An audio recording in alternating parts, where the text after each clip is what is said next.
It's Horror Movie Yearbook. I'm Tim. And I'm Willie. Willie, did we pick an appropriate movie today for how it's been? I felt personally attacked by Adam Green this week for his depiction of what cold weather can do to one's body, because we were feeling it. And I don't think, I think that we have listeners who have felt this cold snap as well, probably throughout the U.S., I should say, at least. Yeah, sure. Even so it's easy to, and believe me, I have. It's easy to make fun of people that are in down south where it's warmer for the most part year round. Yeah. Like Texans and stuff. It's easy to make fun of them. And I'll continue to do so, and I'm sorry. But they're not used to this stuff, man. They are not. When your body's not accustomed to even 40-some degree weather, 30-some degree weather, it messes you up. So I get it, and I feel for you guys. I have a friend. That being said, I have a friend, Joe. He used to live in Atlanta, and his favorite thing to do was when, there was a couple times there was a time they had snow, and he just loved to sit and watch people try to deal with it. It's like people panic. I saw a video from this week. And I get it. You're not used to it. Yeah. And they don't have the equipment to deal with it. Yes. It's the big issue. Maybe we should start investing people, just to be ready just in case. Keep a plow on standby. I don't know. So I want to tell this story too. Yeah. So Friday night, lovely dinner with with my wife's sister. She was in town. Yes. So we all went out with the in-laws. Lovely dinner at Vincetta. So it was close by, which is why we decided to still go. Did you have a sitter for the event? No, we took the boy, and he had a lot of fun. He had a lot of fun. This kid, he will eat the entire time. As long as you just keep feeding him snacks, he don't play. He's just good to go. You eat all you want. I will sit here as long as you keep feeding me. Were you a voracious? Have you ever been told you were a voracious eater as a baby? I'd have to ask. Yeah, you should ask. Yeah. I'm curious to see if. Well, I mean, hey. Your wife is known to smash some food, though. Yes. I've seen her put away some stuff, man. Yes. And it's it's unfair how much she can eat, but also stay in good shape. I don't understand. I mean, I guess I do understand because I do the same thing. But it's not fair to those normies out there. Yeah, yeah. She's a big bread fan. She loves bread. She loves bread and she loves ice cream. Yes. A lot of ice cream. I remember a few times hanging with her. Who doesn't love bread and ice cream? Right. Really? Yeah. Quick side note for your side note. I remember a few times going out with her and some other friends of ours, and they would go and order, we'd go sit down and eat some food at a restaurant, and they'd order an appetizer. I'm like, okay, I can tackle an appetizer before my meal. I might not finish the meal, but, I'll tackle it. So I'd have an appetizer, and then it was, the meal. And then they would order, dessert at the restaurant, and then they were like, let's all go out for ice cream after. And I'm like, are you guys out of your fucking minds? Anyway. Yeah, so we're all out. We're smashing food. The boys putting us to shame. But anyway, during dinner, there's a big flash outside, and I go, oh shit, it's thunder snow. We're getting thunder snow right now. Sure did. We got home, and as we pulled in the driveway, we're getting up, and it's getting a little wild out. And we pull in, and we open the door, and all of a sudden, it sounds like a bowling ball has hit my roof, and it's just rolling down. Oh, good. And as soon as we walk in the door, and I go, what the? You're thinking tree limb maybe or something. What was that? Oh, it was so. Amy went out. She went out and checked the back door, and we have a branch. It's like a tree limb. It's like a giant tree limb, and it was so big, and it took out a power line, because we have the power lines above, but the power line is connected to the house, in a box. Yeah, in the box. Yeah. So it's it ripped the box out too. So it was hanging out the side of the house. Just hanging on, but we still had power. That's crazy. Because it was wrapped up. It took out the internet. So we didn't have internet for the weekend, but we had the power. So we called the power company, we called the internet company, and the power company, of course, we're low on the list because we still have power, and everybody else is without power that they need to service. Yeah, right. We're not expecting that. We don't hear back from them. The internet people call back, and they're like, okay, we'll be out there Sunday morning. We're not going to touch it, though. I probably wouldn't touch it unless So we get them on the schedule for Sunday morning, because we're like, well, maybe DTE will come out in between then, and we're just going to take care of. Right. Sunday morning rolls around. The power company has still not come out. the power company is still not come. They still haven't come out Sunday morning, and my wife goes, "Well, what do you want to do? Because I don't think they're going to. I don't think the internet company is going to touch with it being down. Because even though it's plugged in, it is a down wire. It's a down wire, right?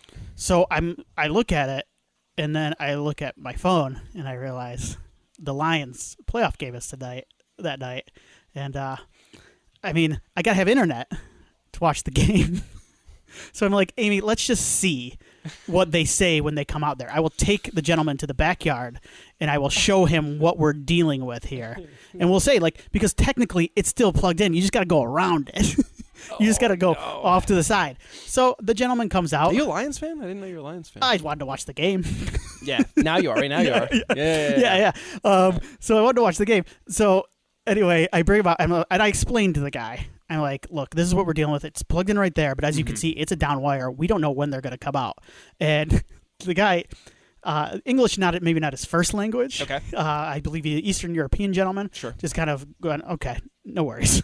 I don't care. I don't care. It's also like 2 degrees out that day. So he's just jumping over power and lines. I'm just like, listen, man. Like, I explained to him the situation. Like, I need this game. At this point, I didn't mention that. I did not go that far. But like I explained to him, I took him out and I showed him, and I'm like, it's in your hands now. So he went out and took care of God's it. hands, if you believe it. in 2 degree later, he took care of it. He gave us the survey. I don't know if you've seen when you see a scale of 1 to 10 on a survey, you assume 10 is good, right? Sure. We're very dumb nowadays. They put emojis on to make sure you know. Like 10 has a smiley face underneath it, and 1 has a frown. Oh no! So you know. So anyway, then the power company comes out a couple days later. Amy takes it. She takes the power company guy to the back and shows him what's going on. And the power company guy made a face at the wall, like where it was ripped out, like basically like, you guys need to get this. Yeah, we need to take care of this. So and they put like warning sticker tape all around. Okay, so when you mentioned the situation with the fact that you essentially had a down line but also still power, I went, that's not good. Mm-hmm. Like, because you've essentially got a hot, a major hot, not like an outlet. You've got like your entire power supply, running hot, but all like to your house actively, but also not like in place. That's not good. No, but I don't know these things. No, but if they had known that, they might have come out even sooner. Yeah. Yeah. Well, I mean, hey, we told them what was going on. It is what it is. We told everybody the deal. And you did. Everybody was fine. Everybody's taken care of. The gentleman from the internet company got a 10, the smiley face. What company was this? This is Xfinity. Man, I believe it's a third party, so I don't want to give them too much taking credit. This job seriously. I think he was. I think he was just like, he looked at it, and you could go around it. He's probably like, and whatever, you know what? The other thing too is the line is actually in my neighbor's yard, or like the pole. So he just kind of went through. He wanted to get it done. He's like, whatever. So that guy rules. Hey, and I watched the Lions. They won. And you gave him smiley faces then? We gave him all the smiley faces. Okay. 10 out of 10. Good. So there you go. I'm glad he got some good emojis out of it. There's something risking his life. What else? What else do you want to talk about? You got anything before you want to talk about what we've been watching, reading, listening to, whatever, painting? Painting. Just trying to think of other things. I did an adult coloring book, so that's kind of like one. Did you find that very soothing? Yeah, I did actually. My wife has done those and found some. I'm not like I've never been like big on them, but like in the moment I was like, you know what, this is really nice. I'm gonna just knock this one out. Yeah, it's nice. It was fun. Can I ask what it was? Turtles. Okay. Yeah, it was sweet. Yeah, felt pretty good about it. Yeah, I was. I don't even know how it. I think Josie wanted to color.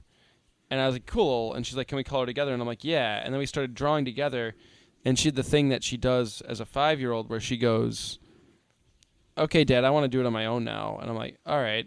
So what am I going to do? You know what I mean? Like that whole thing. Yeah. And so I was like, I've got that. I've had this coloring book that I've had for a while. Like I haven't really busted it out. And yeah, it was fun. Nice.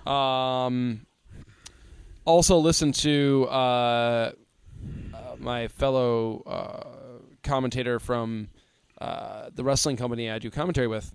Do you guys have a new name? SCW is the new name. What is it? Superior Championship Wrestling. Okay. Yes. Formerly NWCW. Okay. We're rebranding. So, my fellow commentator Jordan Scavone wrote a book. It's a piece of fantasy fiction. It's called Night Warrior. It is available. Don't wanna dream no more. Yeah. Oh, that's good. Yeah. Oh, he should You should see if he can re-record that. Get Docket in. Night Get Don Docket in. That'd be good. Yeah. Sorry. I have to talk to him. No, I gotta talk to him about that. He's been listening, so he'll hear this. But yeah, I had a ton of fun with it. I did the audiobook version. Okay. I don't listen to a ton of audiobooks, and I was really impressed by the narration on this one. By the is narration, would you call it that? I guess. Yeah, that's usually what I call it. Yeah. So I was really impressed by that. Lots of fun. I'm not like any fantasy I've ever read. I generally enjoyed, minus one or two, where I've like. I feel like oftentimes it gets kind of bogged down in lore too soon, too quickly. Yeah. And it loses me. I tried the Song of Ice and Fire books when Game of Thrones was first kind of taking off. I just couldn't get into it. It just wasn't for me. Yeah, I'm not a big fantasy guy. Yeah. And actually, I hate to say it. I feel like it's blasphemy, but like I've tried Tolkien a few times, and I never could quite. It just didn't vibe with me. I love the stories, but I just couldn't get into his writing. Yeah. This is cool because it subverts some tropes of the genre, which I really like. The characters are interesting. There's a cool. There's kind of a cool commentary on a writer reconciling with their own creation, which is fun. I enjoyed it a lot. So, and I'm not just saying that because I know the guy and I like the guy. I really enjoyed it. Well, so Night Warrior. You can find it. It's on Amazon. Is it on Amazon? Yeah, okay. It's on Amazon. And I know the audio book version is on Audible. Yeah, because I think with, they're connected. Amazon and Audible. So there's my plug for my boy. I really enjoyed it. If you're into like YA or into fantasy storytelling, I think it's definitely worth a read or a listen. So show him some love for sure. But yeah, that's it as far as doing things beyond watching stuff. You've been watching it? You've been watching I have been watching some stuff. Should I just get into it? Yeah, let's just get into it, yeah. Yeah, so I've got Paramount Plus through February 10th. That's my rotating one right now. Okay. I usually keep something around for about 2 months, and then I cancel and jump on something else. So right now it's Paramount Plus. I got it originally for... I don't even remember what the reason I got it for something. Okay. And finished Yellow Jackets, caught up on Yellow Jackets. Okay. Talked about that on here, I think. Yes. Right? Yeah, it came back around for me. Did you end up liking it? Yeah. So the storyline I was talking about was the hanging story, like the storyline that hung around from season 1 that I didn't like with oh god, I'm blanking. The husband and the wife, Melanie Linsky. That stuff. That was the stuff where I'm like, you could tell like they wanted to wrap that, or like they needed to wrap that up, and I don't think it. Yeah. And I was cool with that. I actually quite like the husband. He's actually one of the nicer, like the more decent human beings in the show. Funny enough, he's not a good guy, but yeah. No, I mean, I don't think it's like a perfect show. I don't think it's prestige television. No. I think once I realized that's not what we were trying to do here, I let go a little bit, and I guess I just went into it with the wrong. I really enjoyed the first season, but by the end of it, I was going, I don't know. This is kind of not what I was thinking it was going to be. Yeah. I was like, oh, it's going to be like True Detective level of like, no, it's not what it's trying to do. But it's not trying to do that either. Right. And once I let go of that, I had a ton of fun. I mean, is it ridiculous sometimes? Yeah, absolutely. Like, no doubt. No doubt it will probably be on one of the soundtracks of the seasons. I bet they will be. It has the best use of lightning crashes. It's incredible. It has some insane needle drops. Yeah. They're obvious choices most of the time. Right. But they're like the right choices. I also love the theme song. The Yellow Jackets. Good. Yeah. I generally don't skip that intro. Me neither. The other one I don't skip, I'll talk about it a little bit. Okay. Yeah. Anyway, I'll talk about it a little bit. You're good. I wound up coming back around and kind of enjoying it. I'm not, I've heard there's like a 5-season plan or whatever. I don't know if I want 5 seasons of the show. I don't know. We'll see. If they have the compelling stories to tell, then why not? I guess I just don't see how we're doing that for 5 years. Right. But shows like that, like high concept shows like that too, can tend to run a little bit. It's going to get dumb if they go 5 years. I'm sorry. Like they might get saved by shorter seasons. If they run like 6-episode seasons instead of 10 or whatever they do. Yeah. Anyway, I don't know. There's apparently another episode, like a special episode that's dropping at some point here soon. Because the next season's probably gonna be a bit because 2025. of yeah, because of the writer strike and all. We're about to hit a lull, aren't we? And stuff. We're finally gonna be hitting the lull. Yeah. So well, you can tell these companies are kind of retooling a lot of what their plans were too. Yeah. Some projects are actively being like reshot. Yes. Yes. I think like that Daredevil show is like. I'm going to talk about something there. Yeah, we can. Yeah. Well. Yeah, anyway, so finished Yellow Jackets. I've been watching a lot of music docs on Paramount Plus. They have like a nice amount. I think it's because MTV is on there. MTV VH1. Yeah. Yeah. So watched the Thriller one. It was really good. Oh, cool. It's just about Thriller, like the album. Okay. Not about Michael Jackson. It's just the album. Yeah. And it's really good. I love documentaries that are like singularly focused on like one. Horror related too, because Thriller is kind of an important. It is. Yeah. It is absolutely. Love documentaries that are kind of like that are like micro. Take one thing and then blow it up. Yes, I love that. Love that. So, if the subject matter makes sense, this one did. So I really dug that. Just finished the Milli Vanilli documentary. Okay. And it's really good. I remember the behind the music, the music. Girl, you know it's. Girl, you know it's. Girl, you know it's.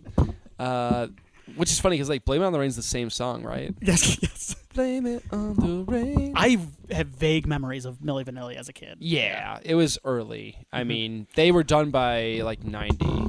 They were done like after the lip sync thing. Yeah. Immediately, which is funny. The thing is, like I always called it the lip sync thing too, but it's more than the lip sync. Like they weren't even singing on the album. Right.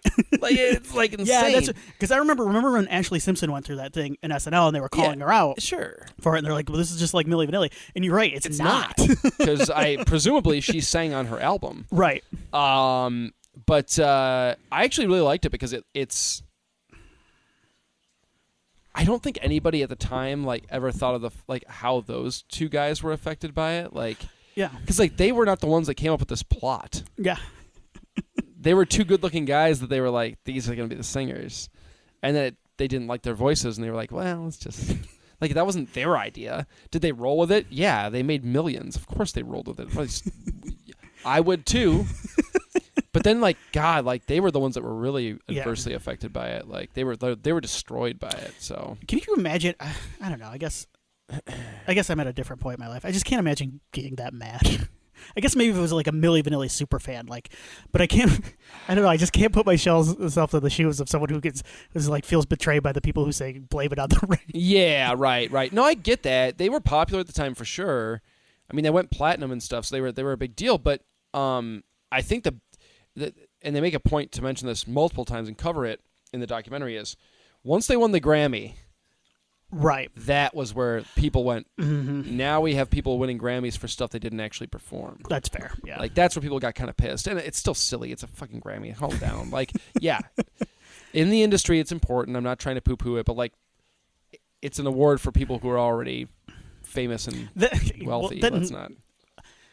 The Grammys, to me, might be the most ridiculous... Well, maybe TV now, maybe the Emmys now, but the Grammys are just so ridiculous to me because, like, I don't know. Music is so... In my opinion, music is so subjective. Like, different songs hit people differently. Yeah. Like, you can't...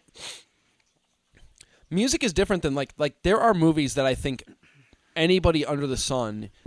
Now, I'm not saying they don't enjoy it, but anybody... Like, The Room. Yeah. It's a bad movie. Right. Does that mean you can't enjoy it? No, you can absolutely enjoy it. Not everybody will, but like yes, but you have to admit like it's not a good movie. Like it's not a good movie. But like music, how do you can't I don't do know. that. And there's so many albums that come out every year, especially now with like streaming. I don't even know like what's the point. Yeah, why are there music critics, I guess? It's kind of weird to me. Like well, you know what? I would say with critics, I think you can like if you find one with your taste, you can find one and latch on to someone who can do the work for you. That's almost. Fair. Yeah. That's fair. Or if it's like if you're into like metal. Yes. Yeah. And you want to go to a metal site to hear what the metal like what are the good albums this year? Yeah. That's fine. Yeah. So that's not fair.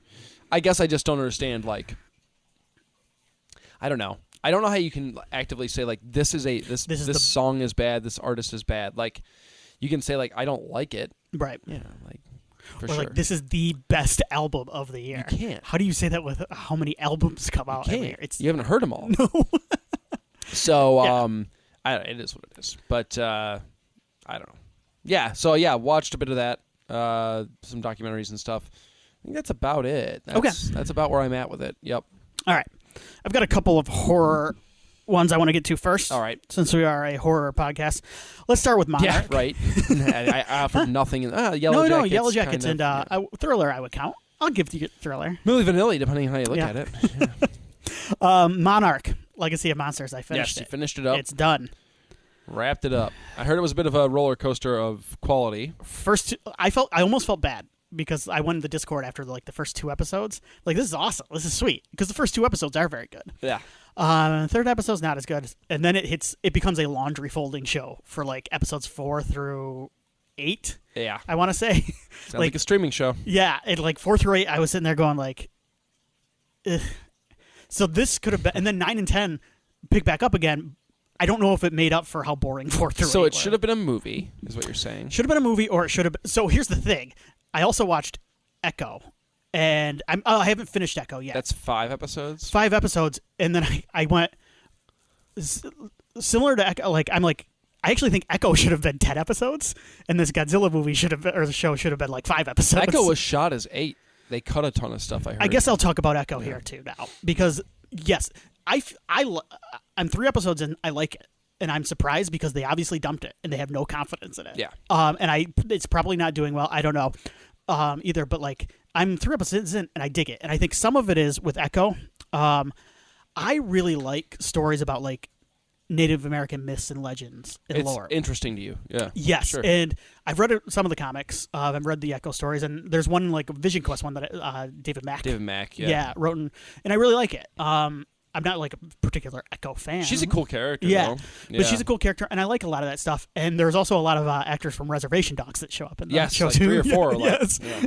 And every so I'm oh yeah, but that's also the issue because it introduces these side characters. I like these characters, and I'm you know what? Maybe I want to spend more time with this group of people, but either they needed to make it 10 episodes, make it longer, or make it a movie where they cut those people out and just streamline it like crazy. Yeah, and now you have a weird in-between where it's... now it's a weird in-between. But I do want to say, I like it, and I think it deserved a little bit better fate than what it's got. Sure. How's my boy Vinny D? I'm not as big a fan of his Kingpin. I know you're not. That's what I was asking. I'm honestly curious. Is it different?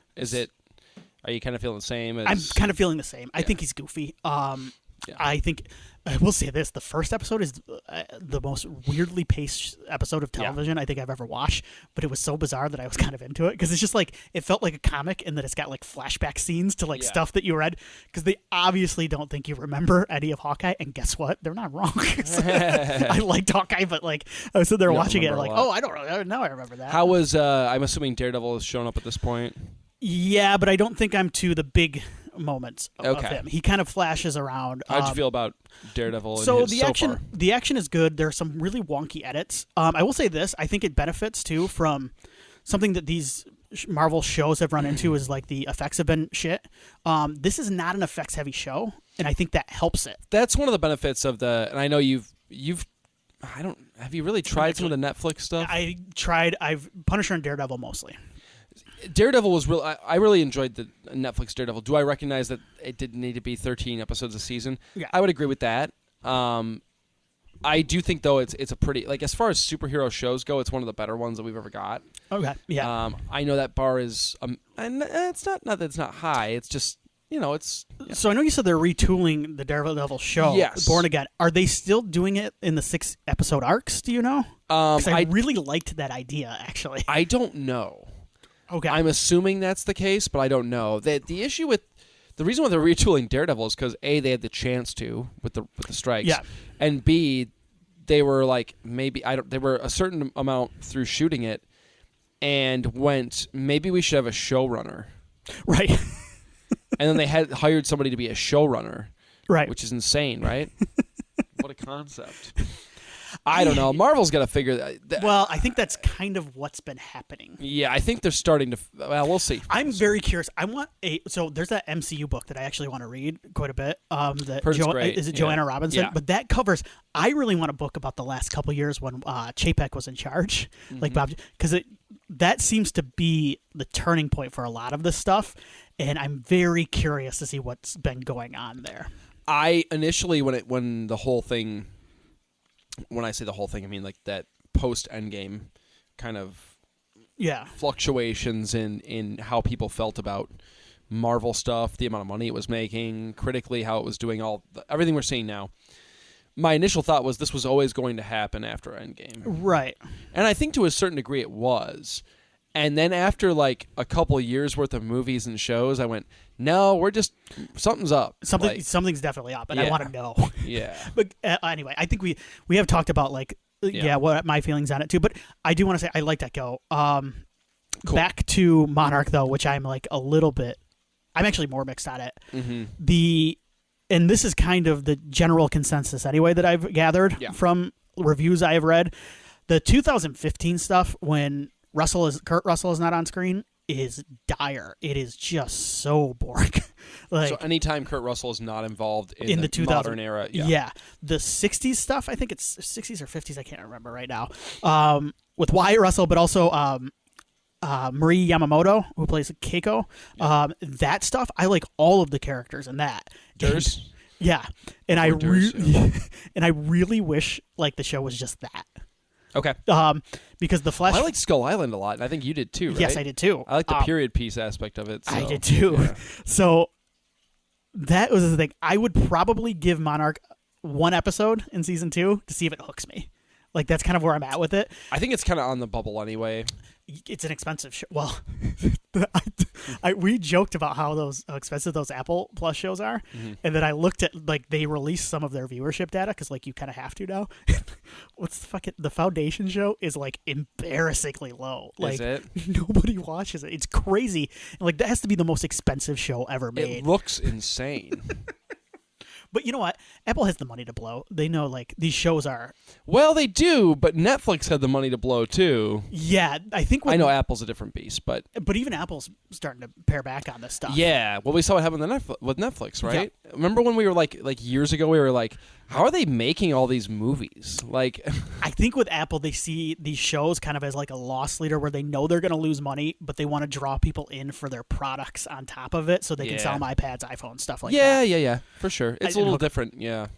So anyway, I do want to mention there's not a lot of monster action, but that didn't bother me. I liked the Hollow Earth stuff quite a bit in this. I always like the Hollow Earth. Me too. Thing. I think it's handled. It's neat and it's cool. So anyway, Monarch. I was like, whatever. I felt bad. When it's good, but it's not good often enough. Destroy All Neighbors is a movie I watched. Yeah. Okay. This is Jonah Ray Rodriguez. I don't know who wrote and directed, but he's the dude that hosted the new Mystery Science Theater 3000. He's like a writer, a comedian.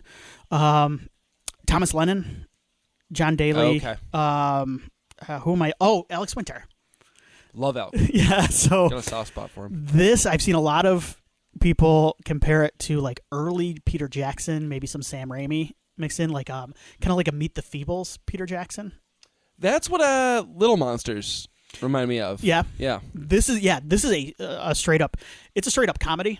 It's got a great cast. It's got great practical effects.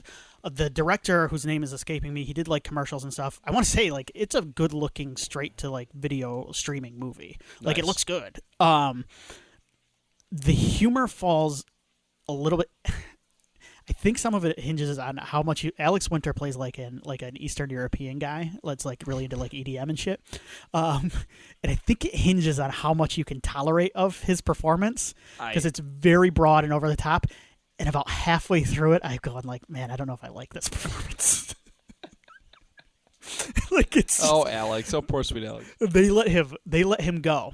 But if you like it, you'll like it. I liked the movie, but I wish because it's really sweet and it's got kind of like it's got a good message about how like your neighbors. It's called Destroy All Neighbors, but like your neighbors inspire you to loving your neighbors. About loving your neighbors, and so I liked it. There's a great Kumail Nanjiani cameo too. That is honestly the funniest scene in the movie. It's like a back and forth between them. It's hysterical. I should mention. I just saw. I should say I listened to. A non-Gianni performance. I saw Migration in theaters. The new Illumination. Yeah. I meant to say that. Yeah. How was that? It's cute. Good. I watched the one you talked about, Elemental. Thought it was cute. Yeah, it was cute. It was cute. Yeah. Why, That's kind of how I felt about animated movies thus far. Yeah. I liked all the colors. My son liked all the colors. That's Josie's 4th movie in the theaters. Good. Yeah. Good. No live actions yet. We haven't done a live action one yet. We'll see. I'm curious what would be. I kind of looked at the release schedule. I don't know. I'm not sure. It's going to be a weird year. I considered Wonka. Yeah, I wonder if I don't know if she'd be that into it. Yeah, I know it's like a musical too, I think. That might help. Yeah, that might help. She loves music. People have said it's really good. Yeah. I don't know. We'll see. There was one more thing I wanted to... Oh, my God. Sorry. I need to mention... One more superhero thing I wanted to talk about. Okay. When watching X-Men Evolution, yes. and I texted you a hot take. Well, you texted me you had a hot take. So I had a hot take that I texted you that my hot take originally was it holds up better than the animated series from the 90s. The 90s. And I also said the tone and the quality is closer to those really great DC cartoons. Batman, the animated series, and Superman. I agree with both. Okay.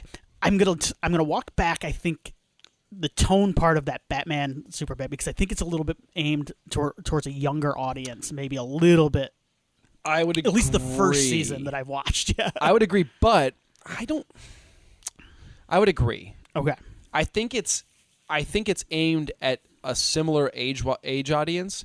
The difference is it tonally it feels more like a Marvel comic, whereas Batman and Superman feel like DC comics. So the amendment I wanted to make to that hot take is it is the version of Ultimate X-Men that I wanted, like the comic book Ultimate X-Men. Sure. This is what I wish that was. There's a lot of similarities there. Yeah. I actually like the Ultimate X-Men comics. Do you? The early on. The Miller stuff? Yeah. I do like that early stuff. It winds up becoming all the Ultimate stuff becomes a mess. Spider-Man stays pretty consistent. The Bendis Spider-Man stays pretty consistently good. Yeah. That's the one. But it keeps itself kind of siloed from a lot of the rest of the stuff. That was smart. And probably by design, yeah. Well, Bendis takes over Ultimate X-Men. His run is just kind of boring on Ultimate X-Men, if I recall correctly. By that point, I was kind of like over it already anyway. I was kind of like, all right, but... No, I actually like the Ultimate X-Men stuff, the early stuff, yeah. Well, Evolution was originally, I think the guy did Gargoyles. I think he worked on Gargoyles. Gargoyles coming back, I heard. That comic is supposed to be really good. Is it Boom or Dynamite? I think it's Boom. Yeah. But he worked, and it was originally pitched as like an idea for an X-Men movie. I don't think it got very far along in the process, but like our boy, the original True Believer Avi Arad, said that like he wanted the X-Men to already exist and like be a team. That's why we got the version we got. So anyway, I've really been enjoying it. I'll watch the season 2. I'm catching up on a different show now. I took a break and I'll jump back in. It's on Disney Plus, I assume. Then it's on Disney Plus. It's a good show for me to watch. While it's my shift to watch the kid. Because it's I don't want to sound insulting here, but like it is aimed at a younger audience. Sure, my kid can look at the screen and like see like a cartoon. I don't feel bad about it, and also like I can kind of keep my eye on him and then.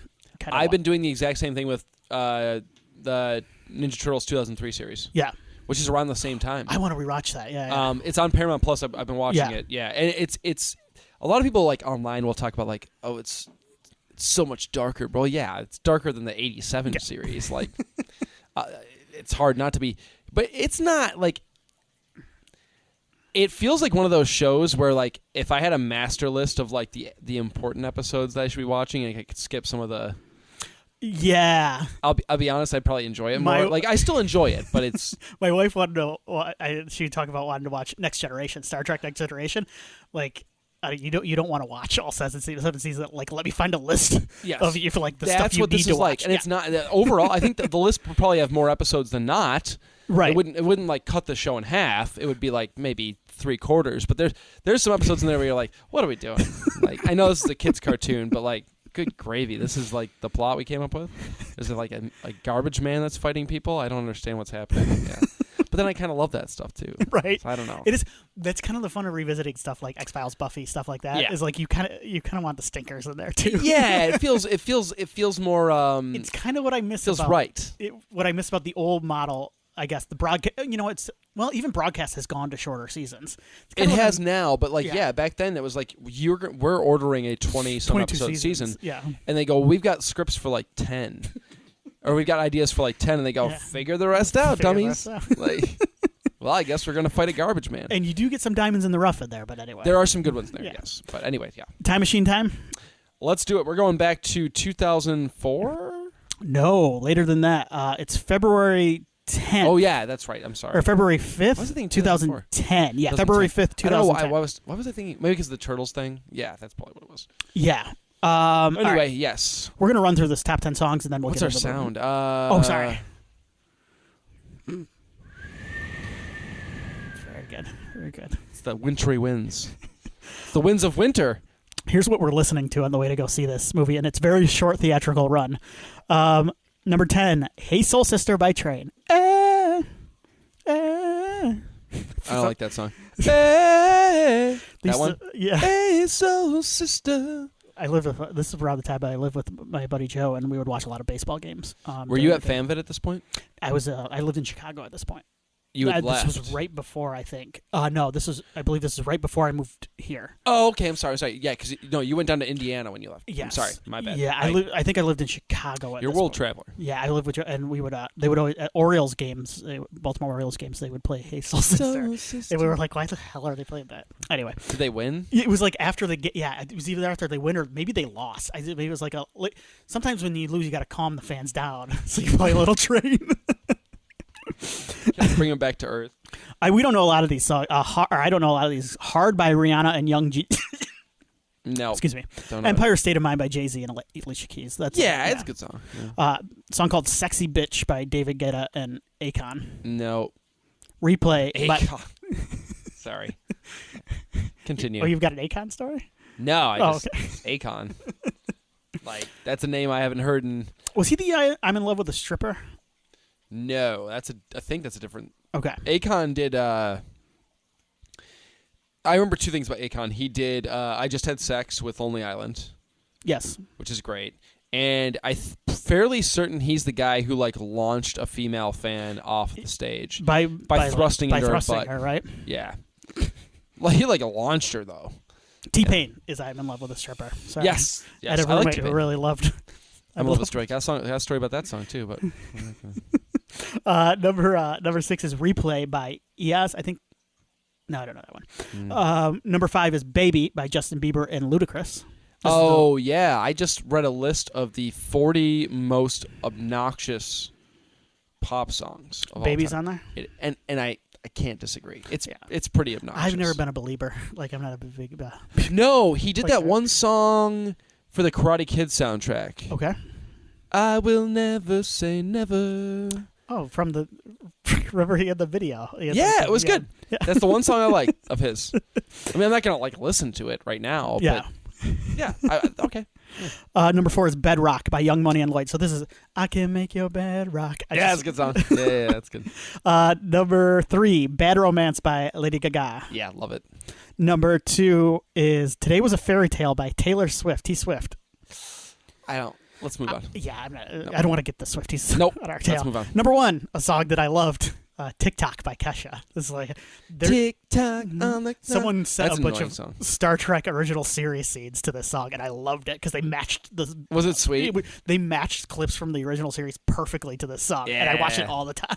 I always like Kesha because she's kind of wild. She's very wild. She hosts she has a ghost show on Travel Channel. Yeah, that's right. That's right. Do we just double back to the Swifties? We're not going to talk smack about Taylor. I just don't know the song. I'll be honest. I just don't know it. Yeah. That's what I was going to say. I know a fair amount of Taylor songs. I will say we don't want the Snyder Bros mad at us. We don't want the Swifties. No. The two groups. I will say if we have any Swifties listening, can you please give me some Taylor Swift as somebody who's not familiar with her catalog of work? Can you give me some Taylor Swift songs that I can convince my 5-year-old daughter to play that are not, what she's been playing a couple. Are not Shake It Off. Shake It, yeah, that's a good one for a kid. Because she loves it, but I don't need to hear Shake It Off as many times. Josie's got 5 or 6 songs on repeat right now. You know who might be able to help you out here? Go ahead. The founder might be able to help you out here. Okay, good. Yeah. Yeah. Help me out, founder. I think a friend of the show, Gojo's a Taylor Swift fan, too. So my wife, I wouldn't call her a fan, but she knows the music. She does. She knows. Right. Well, she likes Taylor Swift. She went to the concert. She's not listening to this, but you know, our wives don't. She's listen. done with our tomfoolery long ago. She used to listen to me all the time. Yeah, exactly. They're over it. No, the other day I just sometimes I drop out like horror knowledge or like wrestling knowledge, and my wife at this point is just like, "You've got a podcast." Yeah, do it then. Yeah, take it to Willie's house. I'm exhausted from the kid. I'm fucking around my phone. Shut up about. I don't blame her. Shut up about Jason Takes Manhattan. Yeah, I've heard it before. Thank you. Yeah. So my repeat songs right now for Josie are "Shake It Off" by Taylor Swift.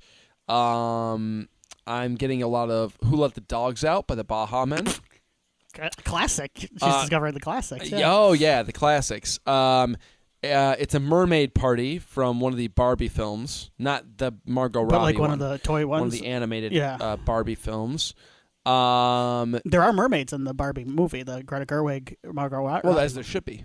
John Cena's one of them. John Cena and Dua Lipa, I believe, are the mermaids. Sorry, what? Yeah, I think I've talked about this movie. It's really good. Okay, I gotta watch it. I mean, I wanted to. It's on Max, right? Yeah, it's on Max. All right, sweet. That's my next thing. Yeah. I say that every single episode, right. and I still haven't done it. That's right. Anyway. I should never get Max. And then the next one you want to is, watch True Detective, don't you? Probably. I do want to watch it. Yeah. Yeah. I've heard it's good. Yeah. Castle on a Cloud from the Les Mis soundtrack. Oh, wow. Okay. Right. And then this is The Greatest Show from The Greatest Showman. I watched. So I threw I like The Greatest Showman. We were working on putting the child to bed because it's a gradual process, and I threw that on for background noise. And I'm like, this is like good. It's a good soundtrack. It's a good soundtrack. And a good movie. Yeah. So that one I don't get tired Efron of. and Jackman like do the dance together, and that's good. That's good stuff. I like that movie. I like it too. I mean, it's insanity, but I like that movie. Yeah, quite a bit. Hey, should we talk about Frozen? We probably should. Yeah, because I do like this movie. Strangely enough, don't hear a lot of Frozen. Yeah. The other one. Yeah. I don't hear a lot of Frozen songs in my house, which is nice. Yeah, it's good. Yes, but this is Adam Green's Frozen. I'm hoping my kid likes Hercules, because I like that soundtrack. That's a good soundtrack. Frozen by Adam Green. 3 skiers stranded on a chairlift are forced to make life or death choices, which prove more perilous than staying put and freezing to death. Yeah. Written and directed by Adam Green, starring Shawn Ashmore, Emma Bell, and Kevin Zegers. Yes. I'd seen this before a long time ago. You've seen this before as well. Yes. Not our first times watching this. A couple times, probably. Yeah. What do we think of this go-around?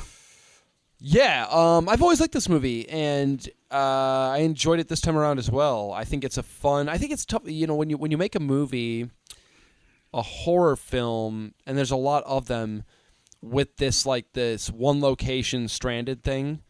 Jaws gets kind of compared to these movies a lot, and Jaws is not that really. No, it's different than this stuff. But when you make a movie like this, where it's a small group that's kind of stranded and trying to survive, I think it's easy for it to become to where it's welcome, I guess, just by nature, because you're stuck with a small group of people in one setting, and you're not getting a lot of variety out of what you're watching.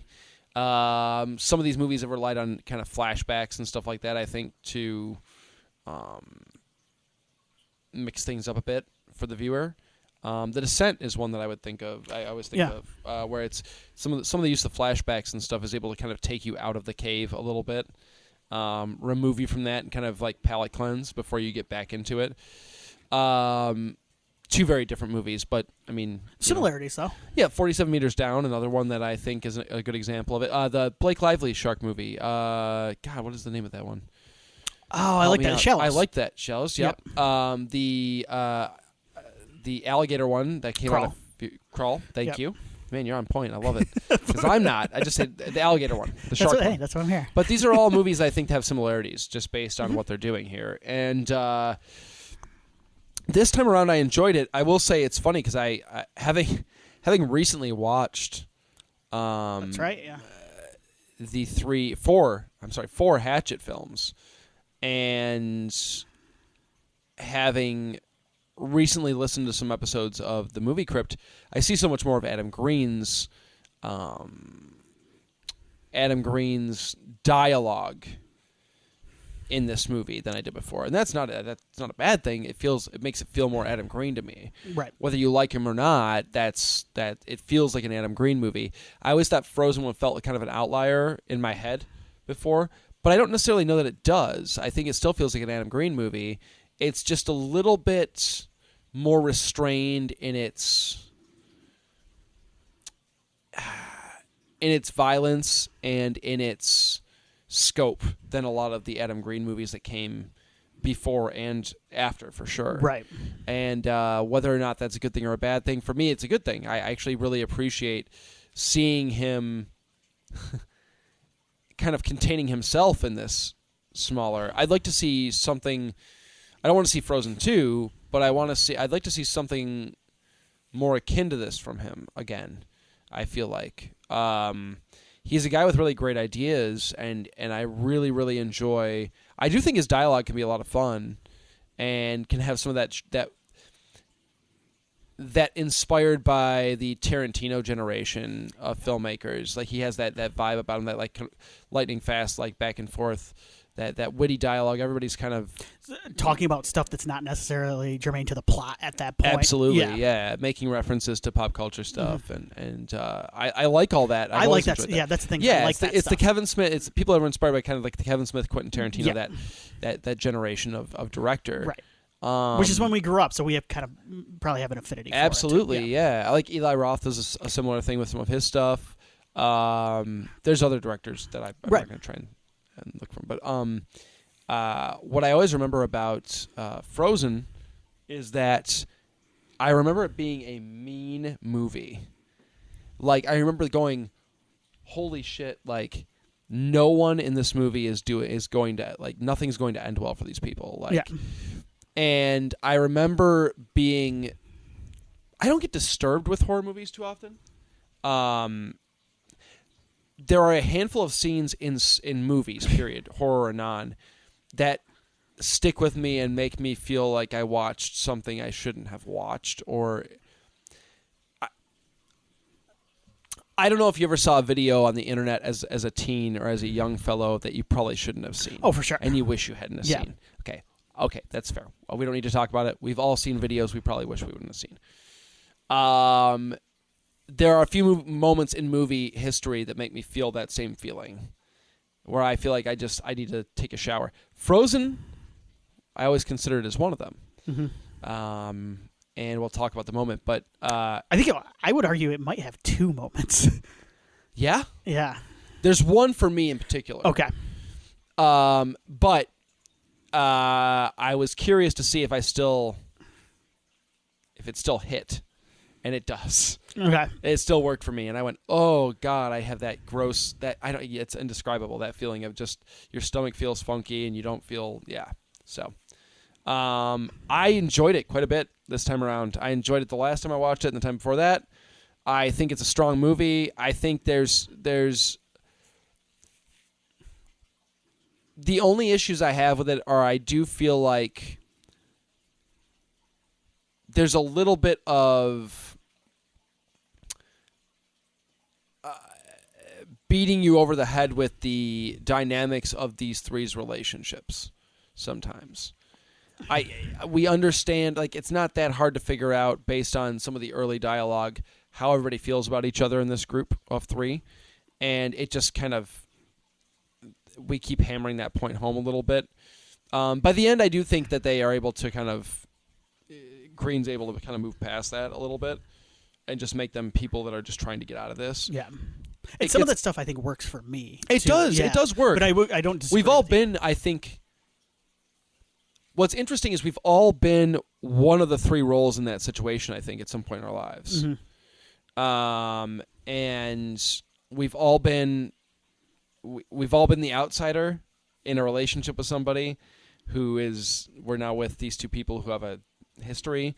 We've all been the friend who is kind of jealous of the outsider coming in, and we've all been the person who has to try and maintain the balance. Right. And they're all uncomfortable positions. So I'm not dogging that. I think it's a great dynamic.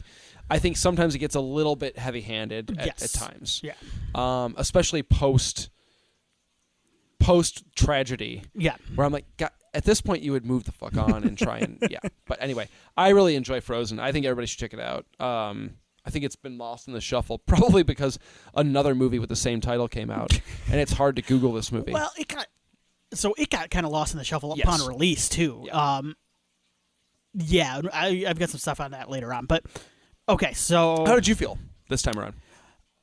I remember liking it back in the day. I think I probably liked it a little more now, and I think some of it is even recognizing its flaws in some ways. Yeah, because sure. I think as I've gotten older, I've realized like there's a reason why I'm drawn to these movies, and like I appreciate like this is not a perfect movie by any means. I think some of the dialogue, like you said, gets heavy-handed, and even a little bit like cringy.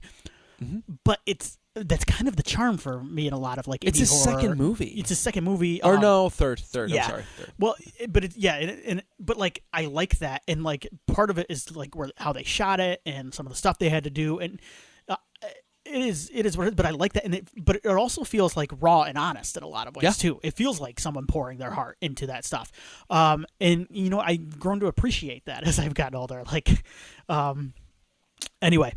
I do want to talk a little bit. I think I want to spend like a minute or two talking about Adam Green and his career, maybe leading up to this. And then, I mean, the plot is the plot. I mean, this is. We'll talk about the key beats, but like, there's not a ton of plot in this movie. Yeah. So yeah, I do want to because like this will also get my feelings towards the movie out. I think too. So he worked originally, I believe, at like Time Warner Cable and Advertising in like the 1990s. I think like the late 90s. Will Baird also worked with him. They shot commercials. Is it Barrett? Is it Will Barrett. Yeah. They shot commercials together. The two of them teamed up because they did that movie Coffee and Donuts. Mm-hmm. I've not seen that. There are two movies of Adam Green's I haven't seen. That one and Spiral I have not seen. Okay, so this is his fourth movie technically because Spiral came out after Hatchet, but before Frozen. Yeah, Spiral he co-directed with the dude from Dodgeball. That's how I remember it. Joel David Moore. Yeah. Coffee and Donuts morphed into Holliston, correct? I think what happened. And I think Coffee and Donuts is not. He doesn't. I don't think he considers it like his first movie because it was very independent. Like they shot it like just. It was basically like a student very film micro budget. Yes, I don't know that for sure, but yeah, I think I've heard him say that. Holliston was a very charming show at the time. Never seen it. No. I watched it recently. It's on Shudder now, I think, because they were really trying to get a third season for it. It never came through. I don't think it's like. It's very sitcom-y. It's kind of goofy. Because what was it on? Scream? No, not Scream. What was it? Chiller? No. It was something else. Okay. I'm pretty sure. Okay. I'll have to look it up. But. Yeah, I remember being on... it's like Dee Snider shows up as like the wacky neighbor. It's very sitcom-y. Not all of it lands. The singer, Dave Brockie from Gwar shows up. Yes. Yeah. I like it, but not all of it lands. Anyway. FearNet, right? FearNet. Thank you. Yeah. Thank you. I forgot all about FearNet. I didn't have to Google it. Look at that. So, and then in 2006, they released the movie Hatchet as well. They founded a production company around this time, too, with Corey Neal called Aeroscope Pictures, which I think is still what they refer to a lot of their productions as, but under Aeroscope. Yeah. So he did Hatchet in 2006. 2007, he directed Spiral with... Spiral was a weird one because he shot that, like, either during the filming of Hatchet or, like, immediately after. I think it was, like... immediately after, because then he wrote Frozen during the filming of Spiral. Yeah, is what happened. And that one I do want to watch because it's got Amber Tamblyn, Joel David Moore, and Zachary Levi, isn't it? It's too? A weird psychological. Yeah, it's not his usual. Yeah. That company also produced the movie called Grace, which was Jordan Ladd was in it. It was like the baby is like it's born like has a thirst for human blood. It wasn't crazy about that one. No. Yeah. I remember like a breastfeeding scene. It was pretty gross. So anyway, he wrote this. He wrote this well. Oh, you know what? He may have been on Grace, actually. I might be getting it confused. Either way. But it was inspired by him. He was a skier. He was busy. Yeah, he was a skier. He wanted to do the whole thing practically. I think that's a big plus for this movie. Is actually it adds a ton to it. Yes. So yeah, and I think I think this is an important movie. And I kind of the movies I've seen, I like it better than the Hatchet movies. I like it better than Digging Up the Morrow. This is probably my favorite of his movies. As I go through his filmography, I think I think like you mentioned, I think a little bit of restraint goes a long way. And I just wanted to mention, like, it's been a while. I'm sure there are tons of reasons why he hasn't made more movies. I wish he made more movies. I agree. I think we need more Adam Green. Yeah, I wish he did more work. Yeah. He's he's just, I don't know. His filmography is interesting enough to where I'm like, make more, please. Yeah. I know that's not that simple, but no, it's not just like snap your fingers and make more, but like, I guess what I'm saying, I think we're in the same place. Like, I wish the output was more. I wish you had more. Yeah. For whatever reason, I wish it didn't. That reason didn't exist. I wish there were more Adam Green movies. Yes. Yeah. Yes. Okay. We'll go quick through. For sure. Yeah. No. Yeah. Absolutely. Dan Walker, his girlfriend Parker O'Neill, and his best friend Joe Lynch travel to a ski resort to enjoy a day on the slopes. On the evening of their final night, the three friends convince the ski lift operator to let them go on one last run down the mountain before the resort closes for the week due to incoming weather. The ski lift operator gets relieved from duty by a second operator. The first operator advises the second one that there are three people who still needed to come down, but the second operator mistakes the three mingling skiers for Dan, Parker, and Joe and shuts down the chairlift, leaving the three friends trapped many feet above the ground. Whoops. Yep. I've got a bunch of notes on it because we get some cameos and references in this movie. Well, we get Adam Green, Joe Lynch. They are playing, the Douche Brothers. Obnoxious, is their names because they do they did short films for a while. I don't know if they still do the short films, and they release them around Halloween. Yeah. They every year. Yep. Every year they still do them. Around the time I think they would do them for I think it was Fright Fest. They'd call themselves the Douche Brothers. The Douche Brothers. Yeah. Yes, and that's kind of fun. That's the characters they're playing in this. We also get his fiancée at the time, Adam Green's fiancée, who would later become his wife and then later become his ex-wife, according to Wikipedia, plays the woman that Shawn Ashmore is interested in. Yes, the beginning. that's right. Yep. We get Kane Hodder. Kane, of course. Who was also the stunt coordinator of this movie. Love Kane. I do too. Kane gets consistent work. I see movies with Kane Hodder coming he's 3 movies a year. He's I never watch any of them. What rules about Kane is I think he's getting a lot of these gigs from cons. Mm-hmm. I think young filmmakers are walking up to him and going, "Hey, I'm making a movie," and he's like, "All right, hell yeah, pay me this, bro." And they're like, "All right, sweet." Dee Snider's son is in the movie, and Dee Snider voices the lift operator. Oh, I did not know that. Okay, that's fun. Yeah. Joel David Moore also provides a voice. Mount Holliston is the ski resort. Yes. Holliston is where Adam Green grew up. Yep, and the name of the show that they created later together. Show. Yep. The 3 leads were all named after friends of his. There's Star Wars references in this. The Sarlacc pit. Yeah. Yeah, he's a Star Wars guy. Yes. Yeah. There's Aerosmith drop. There is an Aerosmith drop. Yeah, good call. They name drop Aerosmith at one point. Shawn Ashmore does. Yep. So yeah, I just wanted to stop and make a mention. No, I mean, there's if you've ever listened to the movie Crypt, and if you haven't, you should. It's a ton of fun. Yeah. It's that's a podcast that kind of got me through many a work day. Yes. So thanks, fellas, who are probably not hearing this, but thank you for that. It's well worth a listen to, a movie Crypt, yeah. But I've listened off and on for, God, probably 7 or 8 years now. Yeah, I don't know how and if you've ever listened to it, you'll recognize that a lot of the stuff that you just mentioned fits totally into the stuff that they've talked about many a time on the movie Crypt. So, I mean, look, I do love in these early moments in the movie. I do love the set. I do love the setup of the relationship between the 3 of them because it's so important to what happens moving forward.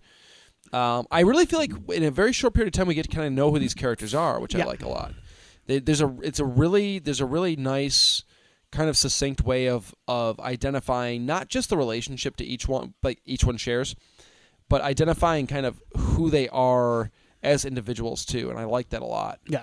That's hard to do in a short period of time. It would be easy to write them as caricatures or write them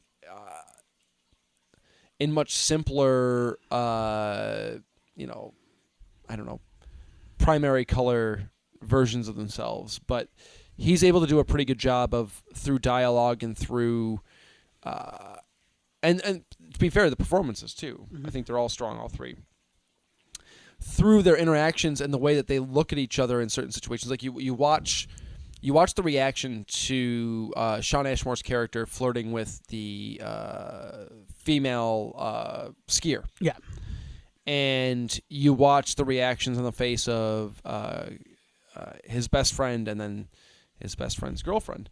And they're totally different reactions, and you immediately go, okay, I get what we're doing here. I understand how they feel about each other. it's impressive to pull that off between the writing and the performance, I think. And it makes you care about the characters. And I think some of that, too, is Zeggers. I can't remember his first He's great. name. He's great. And he's another guy I wish had done more stuff. He and Sean Ashmore were actually friends, and he recommended Sean Ashmore. Oh, my gosh, that's cool. So I think maybe that, but I think what you're talking about there is maybe because they have that off-camera relationship. Yeah. They actually both, like, Sean Ashmore's on that Fillion show, that network show, The Rookie, I think. Yeah. And, like... Ashmore's has done a ton of work. Yes. Yeah. He was... I mean, he had been in all of the X-Men movies by this point, and The Ruins, he was in The Ruins, right? Yes. So, was that Aaron? Because he's got a identical twin brother. I thought Sean... Could be Sean. Yeah, I'm not sure. Is he the one in Smallville? Sean was in... He did a couple episodes of Smallville, right? Too? I don't know. Yeah, I think so. But, like... One of them was on Animorphs. Were Animorphs? Well, Sean was definitely in the X-Men movies. Yes, he was. Yes. So I always liked him in the X-Men movies. Me too. Yeah, I thought there's an earnestness to his performances. Yep. He feels like a really nice, decent dude, like a good guy. I like him as an actor. Yeah. Yeah, me too. And I like Kevin Zegers too. Yeah, he was on the Rookie Feds, the spinoff. Oh, and there was a Frozen. Zegers was. Yeah, so there was a Frozen because the spinoff had a Frozen reunion. I was looking on IMDb. I don't watch the show. That's amazing. But like they were both on the Rookie Feds spinoff. Was it a ski episode or? Hopefully.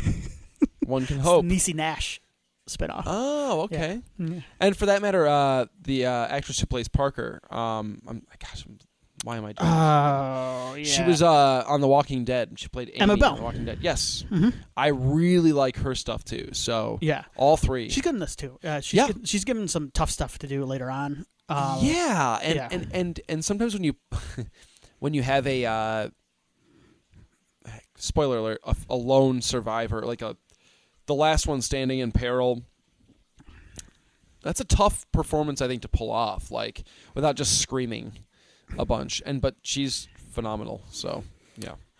Trapped on the ski lift chair, the trio awaits rescue, enduring a snowstorm as the hours pass. A snow groomer, Kane Hodder, arrives below them, but its driver fails to notice them. Realizing that no one Kane would notice. Kane would notice. Come on. He's very observant. Realizing that no one knows their whereabouts and that they won't survive being stranded on the chairlift before they are rescued, Dan jumps off the chair. Oh, God. The impact fractures both of Dan's legs, leaving him completely unable to move. Parker and Joe attempt to find a way down to help him, but soon a pack of wolves arrives. Unable to reach him, Joe and Parker can only listen helplessly as Dan is torn apart by the wolves. Stop.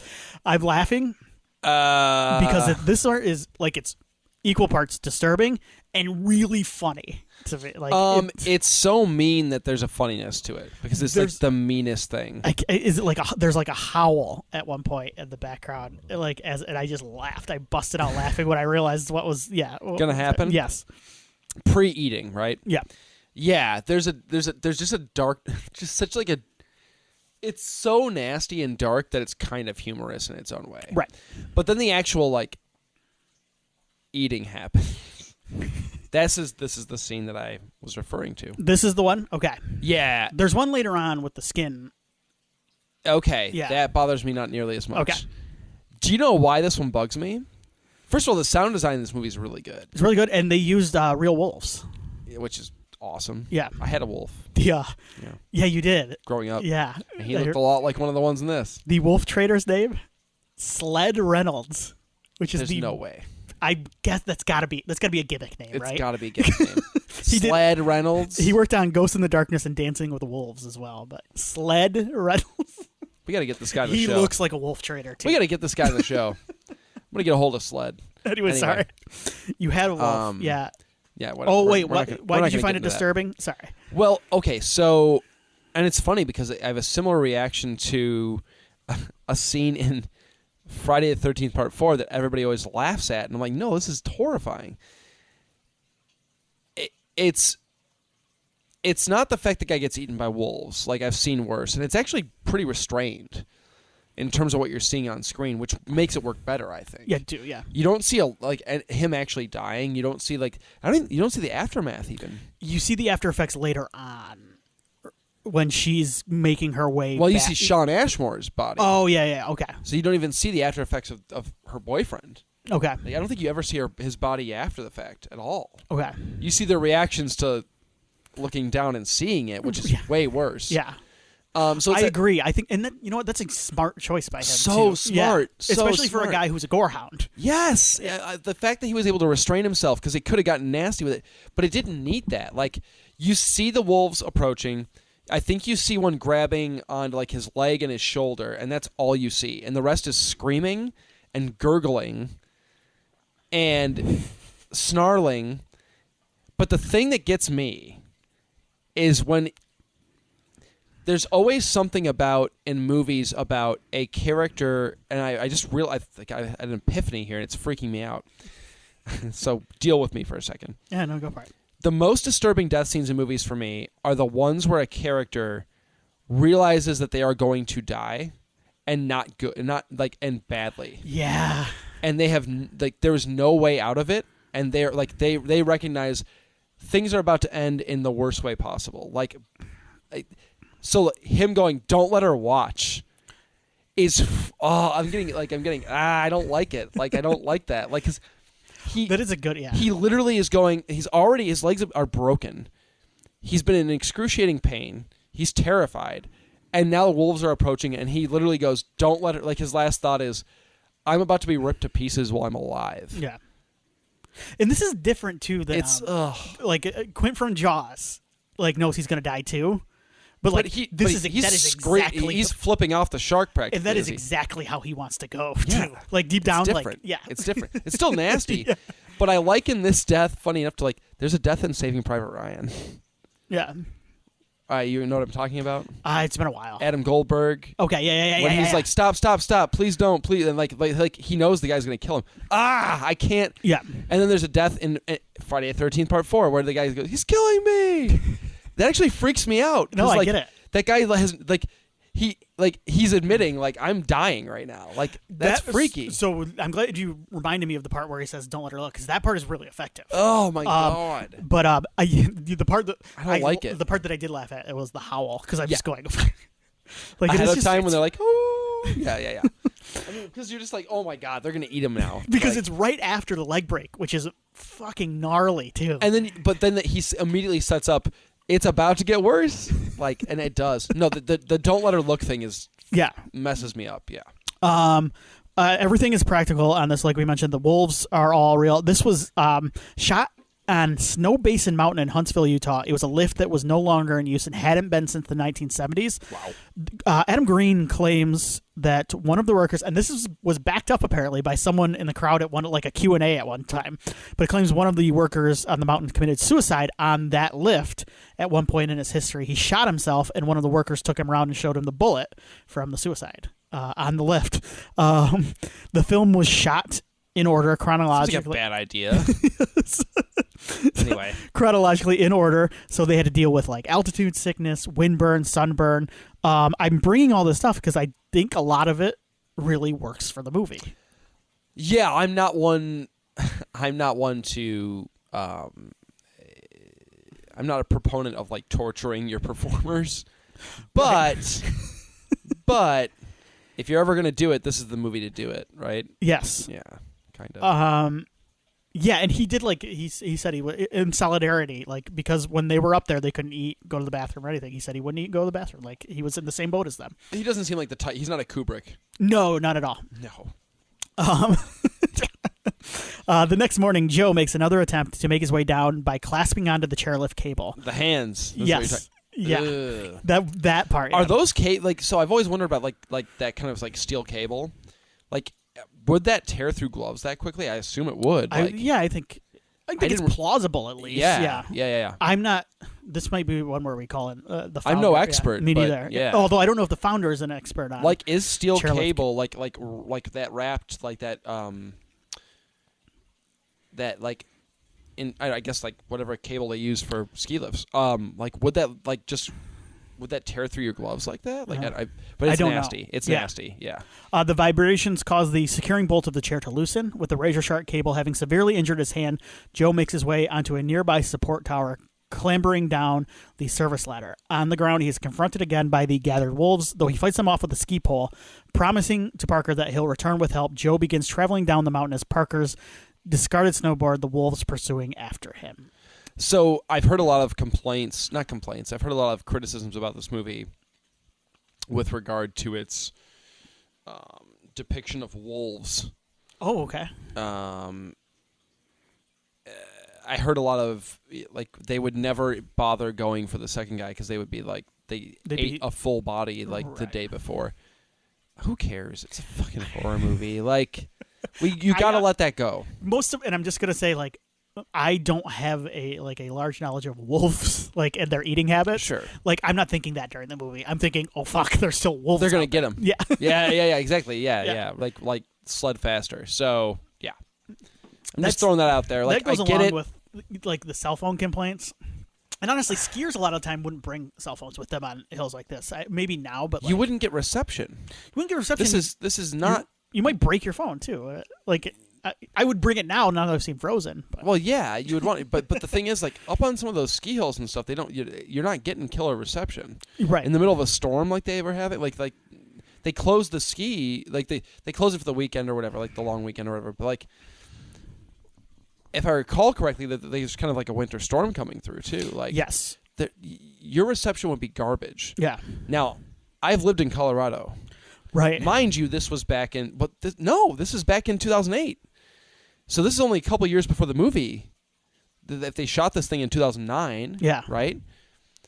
My reception there was shit, and I lived in one of the biggest ski towns in Colorado. So I'm telling you right now, that's not terribly unrealistic. That they would not be able, like, I guess they never really show cell phones, do they? They mention early on, like, that they're leaving them in the locker or whatever. Yeah, so they do. They're dumb. But, like, even if they had brought them, I don't think it would have done them much good. What good would it have done them? Yeah, nowadays, maybe. I don't know. And also, like, the idea, too, is a lot of times, like, they're like, well, if, like, so, like, you're being chased by a slasher, you're going to call the cops. Guess what? The slasher is still, like, 15 feet away. like it's going to get to you before the cops get to you. I kind of get annoyed by the cell phone complaint, just, like... in general, a lot of the time. Because do you want to watch the movie or no? Yeah. I guess that's where I'm at. Like, do you want to see the movie? Yeah. They call the cell phone. Here, they call the cops. Well, the cops are out there. The movie's over. Yeah. You just paid however much money to watch 10 minutes worth of, yeah, the notes I had here were all about the cast. I don't think we already covered this. Yeah, sure. Yeah, I do want to mention her. The part where the actress, Emma... Bell, thank you. Mm-hmm. The part where she's thinking about her dog at home really hit me. It's sad. It's really sad. And it rings true, doesn't it? It does, yeah. That's the kind of thing you'd think about at that point in time. Like, it's silly. It's silly in, I guess, like, in terms of life and death, like your life and death. But I would think about that. You would think about that. If I'm stuck in a chairlift, I would think about my dog. Yep. Yeah. Like, what if my dog doesn't make it because of me dying here? Like, yeah. I have a responsibility for that. Yeah. Now alone, Parker attempts to endure another night aboard the chair while awaiting help. Jo does not return by the next day, so Parker attempts to reach the support pole herself. As she stands in the chair, the securing bolt disconnects and the lift falls to a few meters above the ground, now held aloft by a single tether wire. Parker jumps from the chair, but unable to bear the load, the tether snaps and the chair falls, crashing into Parker's ankle. I stopped here because I think this is where we're getting into. Adam Greenman is obviously a big slasher fan. I think he's mentioned his love of the Halloween. I think he wanted to work on the Halloween franchise at one point. He had a band called Haddonfield. Yes. Yeah. I thought this is fun. It's a great band name. Yeah. But we're starting to get... There are some slasher elements at points in this. Sure. And it comes... She's the final girl at this point. Yep. The elements and the wolves are the slasher. Yep. And then she even begins to, like, go through... like the aftermath of stuff as a good final girl She does. starts finding the bodies in the closets. Yes. Yes. Or in this case, on the snowbank. I don't know. Yeah. Yeah. Those wolves are chowing though.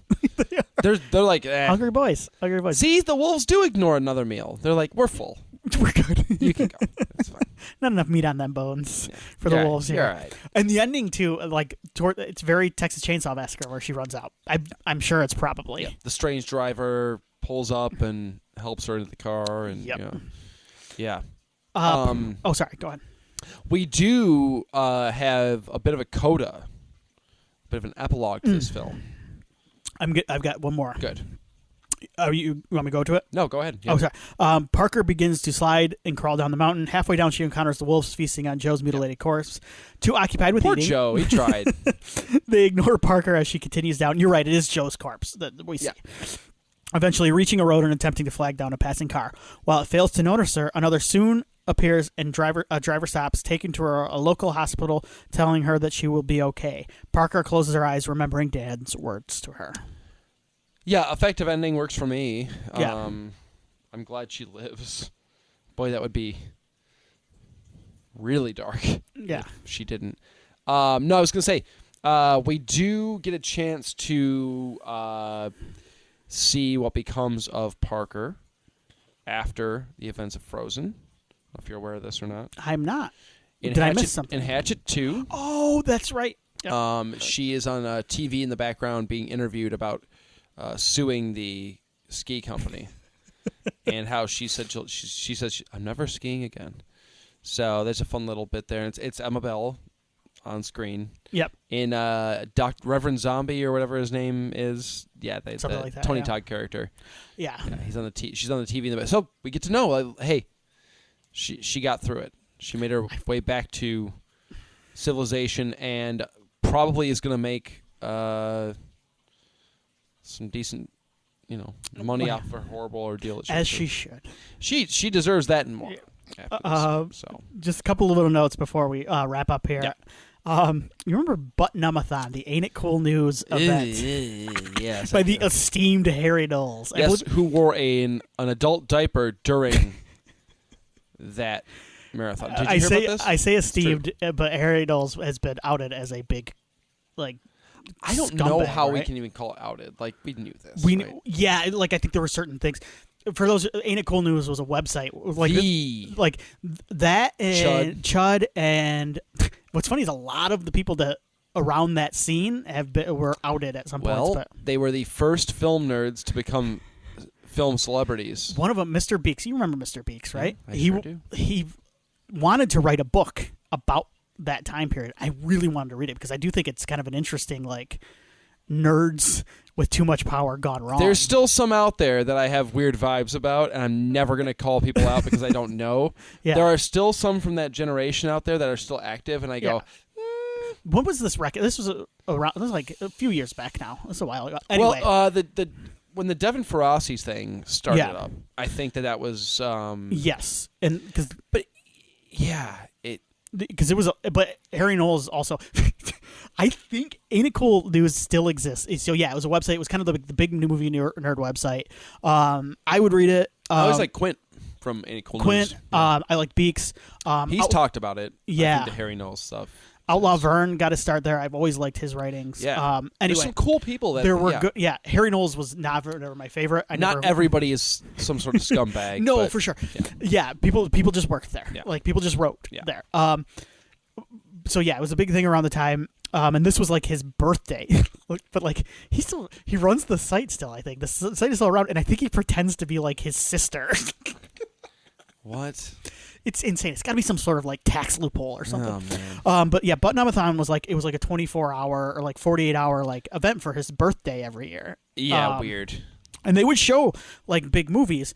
An audience member at this one claimed to have fainted when Dan fell from the chair in the movie. Broke the legs. The legs. Here are some of the movies that some of the other movies that were shown at the 2009 version along with Frozen. Oh, okay. The Lovely Bones, Shutter Island, William Friedkin's Bug, Kick-Ass, and Avatar. Oh my god. And Harry said that this is got the second best audience reaction of the festival.